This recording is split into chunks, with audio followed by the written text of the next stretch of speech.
দর্শক, আজ 20 জুলাই বেলা 1টা। আপনারা জানেন যে গত কয়েকদিনের সহিংসতার কারণে সারা বাংলাদেশে যে কারফিউ জারি করা হয়েছিল, সেই কারফিউ এই মুহূর্তে 2 ঘন্টার জন্য স্থগিত করে রাখা হয়েছে। আমি এই মুহূর্তে অবস্থান করছি রামপুরা ব্রিজের এখানে। রামপুরা এলাকায় আইনশৃঙ্খলা বাহিনীর সতর্ক পহরায় আছেন এবং আপনারা দেখতে পাচ্ছেন দূরের দিকে রামপুরা কাঁচা বাজারের দিকে আসলে পিকেটারদের অবস্থান করছে। তারা কিছু একটা পুড়িয়ে তারা পুলিশের দিকে লক্ষ্য করে তাই ইট পাটকেল ছুঁড়ে মারছে। এদিক থেকে রামপুরা টিভি সেন্টারের দিকে আমরা দেখতে পাচ্ছি আইনশৃঙ্খলা বাহিনীর একটা সতর্ক অবস্থানে আছে এবং বাংলাদেশ সেনাবাহিনীর সদস্য রামপুরা টিভি গেটের সামনে অবস্থান নিচ্ছে এবং সারা বাংলাদেশে চলমান যে কারফিউ, সেই কারফিউতে আসলে রাজধানীর অনেক জায়গায় আমরা এখনও আন্দোলনকারীদের সাথে পুলিশের সহিংসতার খবর আমরা পেয়েছি। আবুড হোটেলের আগে আসলে আন্দোলনকারীরা অবস্থান নিচ্ছে, সেটা রামপুরা বাজারের দিকে, রামপুরা কাঁচা বাজারের দিকে আসলে আন্দোলনকারীরা অবস্থান নিয়ে এখনও পুলিশের দিকে ইট পাটকেল ছুঁড়ে মারছে এবং এই পাশে আমরা রামপুরা ব্রিজের দিকে আইনশৃঙ্খলা বাহিনী শক্ত অবস্থানে আছে।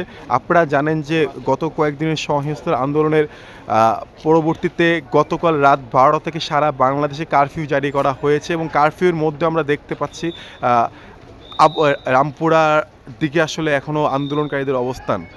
দর্শক, সারা বাংলাদেশে কোটা সংস্কারকারীদের পক্ষ থেকে যে কমপ্লিট শাটডাউন কর্মসূচি দেওয়া হয়েছিল এবং 2 দিনের কমপ্লিট শাটডাউনের থেকে যে সহিংসতা রূপ নিয়েছে, তার পরবর্তীতে গতকাল রাতে এক জরুরি সভা থেকে সারা বাংলাদেশে কারফিউ জারি করা হয়েছিল।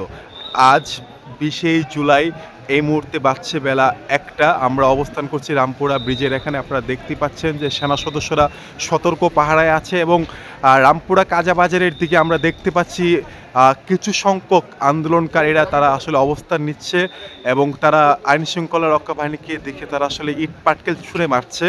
এই মুহূর্তে কারফিউ কিছুটা শিথিল করা হয়েছে। বেলা 12টা থেকে 2টা পর্যন্ত কারফিউ শিথিল করে আবার 2টা থেকে আগামীকাল রবিবার 21 জুলাই সকাল 10টা পর্যন্ত কারফিউ বলবৎ থাকবে এবং আমি একটু দেখানোর চেষ্টা করছি যে দূরে রামপুরা কাঁচা বাজারের যে দিকটা, সেই দিকে আসলে এই মুহূর্তে আন্দোলনকারীরা অবস্থান করছে। আমরা যেটা জানতে পেরেছি যে শুধুমাত্র রামপুরার দিকে না, রাজধানীর যাত্রাবাড়ির দিকে আসলে আন্দোলনকারীরা এখন অবস্থান করছে এবং কিছুক্ষণ পরে যৌথ বাহিনী সেখানে সারসী অভিযান চালাবে বলে আমরা সেই খবরটা পেয়েছি। আপনারা দেখতে পাচ্ছেন এই মুহূর্তে আইনশৃঙ্খলা বাহিনী থেকে শুরু করে তাদেরকে সহায়তা করার জন্য বাংলাদেশ সেনাবাহিনীর সদস্যরা সতর্ক অবস্থানে আছে এবং গত 2-3 দিনের যে সহিংসতা, সেই সহিংসতা প্রায় শতাধিকেরও বেশি এখন পর্যন্ত হতাহতের খবর আমরা পেয়েছি এবং প্রায় কয়েক হাজারের অধিক আহত হয়েছে, যেখানে অনেকেই হতাহত হয়েছেন।